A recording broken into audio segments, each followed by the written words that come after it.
इकडे आहे सरस्वती विहीर.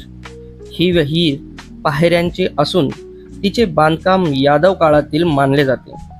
किल्ल्यात असलेल्या महाकोटालगतच ही सरस्वती विहीर आणि कचेरी विहीर या प्रारंभी यादव काळातील आहेत. याचे वैशिष्ट्य असे, या विहिरीमध्ये पायऱ्यांची मालिका असून त्या थेट पाण्याच्या पातळीपर्यंत घेऊन जातात.